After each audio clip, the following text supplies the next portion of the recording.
আর তাদের বিচার হলো না কেন? যারা আগুন সন্ত্রাস করলো এই দেশে, যারা পুলিশকে পুড়িয়ে মারলো, সাংবাদিককে পুড়িয়ে মারলো, জজ করে বোম মারলো। জনাব শামীম ওসমান, আপনাকে আমাদের অনুষ্ঠানে স্বাগত জানাই। বাংলাদেশের রাজনীতিতে শেখ হাসিনা গত 15 বছর যে দুঃশাসন, যে অপকর্ম চালিয়েছেন, তাকে শক্তিশালী করতে, তার পাশে থাকতে আপনার একটা সক্রিয় অবস্থান ছিল। আপনার কাছ থেকে একটু আমরা শুনতে চাই। ভারতে পলাতক আছেন মাননীয় প্রধানমন্ত্রী শেখ হাসিনা, এবং আমি বিষয়টাকে আগের থেকে আজ করছিলাম যে এরকম কিছুটা ঘটনা ঘটতে পারে। আমি এই কথা দিয়ে এটা প্রমাণ করতে চাই না যে ওনারা করেছেন দেখে আমাকে করতে হবে, এটা আমি বলতে চাই না। আমাকে দলের থেকে জানানো হয়, সরকার প্রধান থেকে প্রধানমন্ত্রী জানান যে আমার উপরে হামলা হবে। ইট ইজ ট্রু যে আমাকে দেশ ছেড়ে যেতে হয়েছে, এবং আমি যে দেশ ছেড়ে গেছি সেটা জাতির পিতার কন্যা মাননীয় প্রধানমন্ত্রীর একবার না কয়েকবারের নির্দেশের পরিপ্রেক্ষিতে।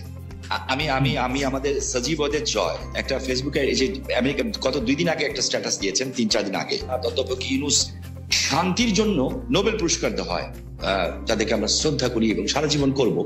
ট্রু যে এরা অনেক ভালো কাজ করেছে, এবং আমি নিজেও চাই যে ভোটের অধিকার হোক। আমি কোনো ধরনের হত্যাকাণ্ডকে আমি সমর্থন করি না, এবং করা উচিত, তাহলে আমি মানুষ হিসেবেই গণ্য হব না। আমরা কি শুধু নেগেটিভ কথা বলবো, পজিটিভ কথা বলবো না? 800 কোটি মানুষ যদি চায় একজন মৃত মানুষকে জাগিয়ে তুলবে, তা তো জাগিয়ে তুলতে পারবে না, তাই না?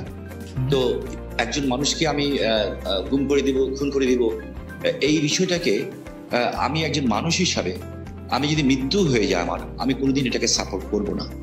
এবং অতীতে কে কি করেছে সেই জন্য আমাকে একই পথে চলতে হবে, আমি সেটাকেও মনে করি না। এদের দ্বারা অনেক সব শ্রেণী পেশার মানুষের মধ্যে ভালো খারাপ আছে, আমরা কি এই কথা বলতে পারি না? ইয়েস, আমি বলছি না যে Awami League is a only perfect party in the whole world, in Bangladesh. আপনি আমার মনের কষ্ট বুঝবেন। আমার 20 জন লোক মারা গেছে, আমার এই পা পঙ্গু হয়ে গেছে, আমি চেয়ারে বসে নামাজ পড়তে হয়, আমার পাটা উড়ে গেছে, ঠিক আছে? সেইখানে আমার সরকারের ক্ষমতার সময় না যে চার্জশিট দেওয়া হয়েছে, সেই চার্জশিটে আমি যে সাক্ষ্য দিয়েছি, সিআইডির যে অ্যাডিশনাল এসপি, সে আমার সাক্ষী বদলি দিয়েছে। আপনি নিজেও লয়ার ছাত্র, আমিও লয়ার ছাত্র, this is not my witness. আমি চাই না যে একটা ছাত্র সারা বছর লেখাপড়া করলো, সেও পরীক্ষায় পাশ করলো, আরেকজন পড়ালেখা করলো না, সেও পাশ করলো, এটা আমি চাই না। দেখেন, আমি মার্কিন যুক্তরাষ্ট্রের মতো একটা রাষ্ট্রকে আন্ডারমাইন করার কোনো কারণ থাকতে পারে না, কারণ পৃথিবীর মধ্যে এটা অবভিয়াসলি একটা শক্তিধর দেশ না, একটা গণতান্ত্রিক রাষ্ট্র বলা যায়। যে আমার কাছে না কিছু মাঝে মাঝে অবাক লাগে যে মানুষের চরিত্রটা দেখতে, পৃথিবীর সব দেশের চরিত্র দেখতে ভালো লাগে। আমার কাছে মাঝে মাঝে আশ্চর্য হই যে আমরা কত রঙের মানুষ, যে আমরা আর কত নেগেটিভ কথা বলবো। আমরা পরে যখন আবার আপনার কাছে আসবো বিএনপির সাথে বর্তমান আপনার সম্পর্ক এবং সেইটা নিয়ে আমরা কথা বলবো, তার আগে আমরা একটু জনাব আন্দালিব রহমান পার্থের সাথে আমরা একটু কথা বলতে চাই। জনাব আন্দালিব রহমান পার্থ, আপনি একজন রাজনীতিবিদ হলেও আমি আপনাকে খুব রেট করি একজন রাজনৈতিক বিশ্লেষক হিসেবে, যে মানে যেহেতু আপনি টক শোতে প্রচুর আপনাকে কথা বলতে হয়, অনেক প্রশ্নের জবাব দিতে হয়, এবং অনেক ক্ষেত্রে আপনাকে বিভিন্ন ভবিষ্যতে কথা বলতে হয়, এবং এর অনেকগুলি, আমার স্বীকার করতে দ্বিধা নেই, অনেকগুলি মিলেও যায়। আমি এই জন্য আপনাকে একটু ফরওয়ার্ড লুকিং প্রশ্ন করতে চাই যে গত কয়েক বছর ধরে জনাব তারেক রহমানই আসলে বিএনপির হাল ধরে আছেন। বেগম খালেদা জিয়া চিকিৎসার জন্য লন্ডন গেলেন, শেখ হাসিনা জনরোষে বাংলাদেশ থেকে বিতাড়িত। রাজনীতির এই পরিবর্তনটা আপনি আসলে কিভাবে দেখছেন? নতুন নেতৃত্বে নতুন রাজনীতির সূচনা কি হতে চলেছে?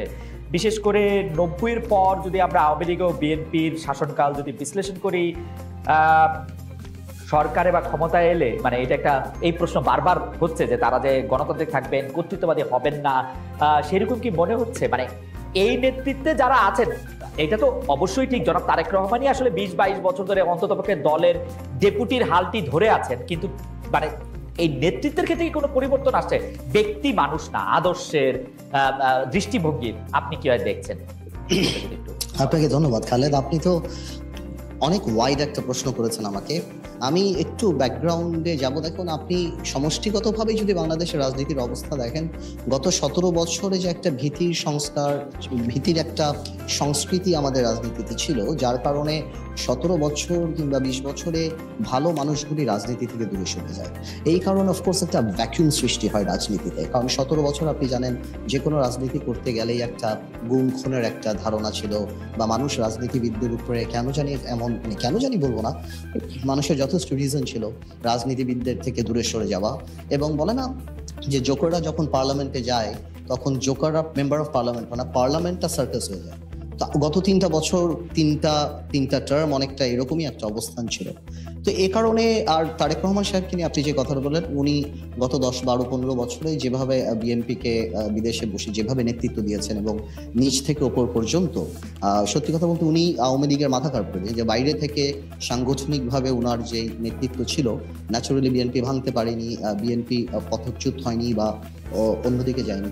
তো সেই ক্ষেত্রে দলের মধ্যে এবং আমি মনে করি সারা বাংলাদেশে ওনার একটা আলাদা গ্রহণযোগ্যতা আসছে। এখন বিএনপি সামনের দিকে যদি ক্ষমতায় আসে, তাহলে বিএনপি কি করবে সেটা নির্ভর করে সত্যি কথা বলতে বিএনপি সমষ্টিগতভাবে বিএনপি মানসিকতার উপরে। বিকজ আপনার ডেমোক্রেসি তো অ্যাকচুয়ালি ইজ আ মাইন্ডসেট। আপনি আপনার বিরুদ্ধের কথাকে সুযোগ দিলে ডেমোক্রেসি থাকবে, আর সুযোগ যদি আপনি না দেন তাহলে ডেমোক্রেসি থাকবে না।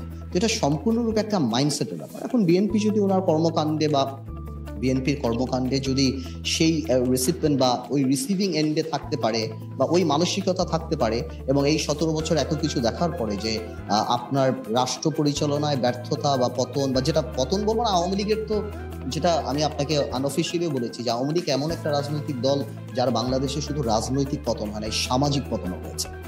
যে এই ধরনের সামাজিক পতন আগে হয়নি, বিকজ আওয়ামী লীগের অবস্থানটা, আওয়ামী লীগের অ্যাট্রসিটিটা, আওয়ামী লীগের দুর্নীতি বা সবকিছু একটা হাউস ওয়াইফের কাছে, একটা সাধারণ শিশুর কাছেও চলে গিয়েছে, এবং এই লাস্টে যে গণহত্যাগুলি। তো আমি সেটাই বলবো যে এখন তো আর নির্দিষ্ট শত্রু লাগবে না আমাদের পতনের জন্য। আমরা যদি আওয়ামী লীগ থেকে শিক্ষা না নেই, আমরা যদি ডেমোক্রেসি প্র্যাকটিস না করি, তাহলে অদৃশ্য শত্রু আমাদেরকে সেটা করে দিতে পারে। তো আমার মনে হয় ভবিষ্যৎ আমি বলতে পারবো না, এটা ঈশ্বরের উপর নির্ভর করবে। আজকে পর্যন্ত আমি আমার জায়গা থেকে বিএনপির সাথে যতখানি কথা বলেছি, যতখানি রাজনীতি করছি, আমি যথেষ্ট অ্যাকোমোডেটিভ। এবং আপনি যদি ইদানিংও দেখেন বিএনপির 31 দফা থেকে আরম্ভ করে অন্য সবকিছু, বিএনপি আমাদের সবার সাথেই কথা বলছে, সবার কাছ থেকে ড্রাফট নিচ্ছে, সবার কাছ থেকে উপদেশ নিচ্ছে, তারপর ওনারা এটা বাস্তবে আসছে। তো আমি যথেষ্ট অ্যাকোমোডেটিভ নেচার বিএনপির দেখতে পাচ্ছি। সো ইনশাল্লাহ আমি প্রোগ্রেসিভ থিঙ্কিং, আমি মনে করি আর খারাপ কি হবে, ইনশাল্লাহ ভালোই হবে। এখনকার গুম খুন নিয়ে আপনি আসলে কি বলবেন? যে সরকারের জায়গা থেকে এটি বারবার অস্বীকার করা হচ্ছে, কিন্তু এটি একটি বাস্তবতা। এই বাস্তবতাকে শামীম ওসমান কিভাবে দেখে, আমাদের যদি খুব সংক্ষেপে একটু বলতেন। আমি আপনাকে একটা জিনিস স্পেসিফিক্যালি বলতে চাই খুব পরিষ্কার ভাবে। আমি একজন হিউম্যান বিং হিসাবে আমি কোনো ধরনের হত্যাকাণ্ডকে আমি সমর্থন করি না, এবং করা উচিত, তাহলে আমি মানুষ হিসেবেই গণ্য হব না। আমরা কোনো খারাপ জিনিসকে আমরা আশা করি না। আমার যে বক্তব্যটা হচ্ছে, আমি কোনো কিছু গোপন করে কথা বলতে শিখি নেই, কারণ আমি সাদাকে সাদা বলার, কালাকে কালো বলার। বাট আমার তার আগে আপনার মাধ্যমে, খালেদ ভাই, আমি কালকে বাঁচব না জানি না, আপনি একটা ভালো জায়গায় আছেন, জার্মানি একটা ডয়েচ টেলিভিশনের সাথে আছেন। আমি আপনার কাছে অ্যাপিল করছি, রিকোয়েস্ট করছি, আমি যদি অ্যাম্বাসাডারদের সাথে কথা বলতে পারি, কিংবা বিদেশে চেয়ে যদি বড় বড় মন্ত্রী মিনিস্টারের সাথে কথা বলতে পারি, আমি কিছু অভিযোগ দিব। নারায়ণগঞ্জে 7 মার্ডার হলো, আমি কিন্তু উইদিন 45 মিনিটসের মধ্যে, 45 মিনিটের মধ্যে দেশের সর্বোচ্চ জায়গায় আমি এই খবরটা পৌঁছে দিই, কারণ আমার কাছে খবর এসেছিল যে এই ঘটনা র্যাব দ্বারা সংঘটিত হয়েছে, র্যাবের কিছু মানুষ দ্বারা সংঘটিত হয়েছে, এই মেজর আরিফ সহ এরকম যারা আছে।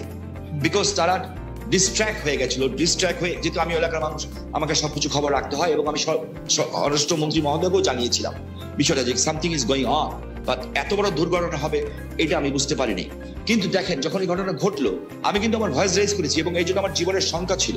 জনাব শামীম ওসমান, আপনার নিশ্চয়ই মনে আছে একরামুল বলে চট্টগ্রামের একজন কাউন্সিলর, তার মেয়ে যখন বলছিল, বাবা তুমি কান্না করছো যে, এবং তারপরে যখন তাকে গুলি করে হত্যা শব্দ আমরা শুনলাম, সেই সময়ের মধ্যে কিন্তু আমরা অনেকেই বলছিলাম যে এইখানেই এটি শেষ হওয়া উচিত, কিন্তু এটি আসলে শেষ হয় না। জনাব শামীম ওসমান। জি, আমি আপনার সাথে 100% একমত। একজন মানুষকে আমি গুম করে দিব, খুন করে দিব, এই বিষয়টাকে আমি একজন মানুষ হিসাবে, আমি যদি মৃত্যু হয়ে যায় আমার, আমি কোনোদিন এটাকে সাপোর্ট করবো না। এটার চেয়েও বড় সত্য হচ্ছে, এত বড় বড় উচ্চ পদস্থধারীরা এখনো কিন্তু জেলখানায় আছেন। যেমন বিএনপি নেতা সালাউদ্দিন সাহেব, ওনাকে গুম করা হয়েছে, খুন করা হয়েছে বলা হলো, ঠিক আছে। তো বিএনপি নেতা সালাউদ্দিন সাহেব কিন্তু পাওয়া গেল ভারত। আমার চোখের সামনে যখন নারায়ণগঞ্জে একটা পরিবার আগুন দিয়ে বাসে পুড়িয়ে মেরে ফেলা হলো, আমার চোখের সামনে নারায়ণগঞ্জের যাত্রাবাড়িতে বাসে শুয়েছিল ড্রাইভার আর কন্ট্রাক্টর, তাকে আগুন দিয়ে পুড়িয়ে মারে হলো। ওস্তাদকে বাঁচাতে যে কন্ট্রাক্টর পুড়ে গেল, 85 জন মানুষকে পুড়িয়ে ছাই করে দেওয়া হলো। এটার নাম রাজনীতি। আর তাদের বিচার হলো না কেন? যারা আগুন সন্ত্রাস করলো এই দেশে, যারা পুলিশকে পুড়িয়ে মারলো, সাংবাদিককে পুড়িয়ে মারলো, জজ করে বোম মারলো, এবং বিভিন্ন স্কুল সেন্টার উড়িয়ে দিল। আমি এই সরকারের কাছে প্রশ্ন রাখতে চাই,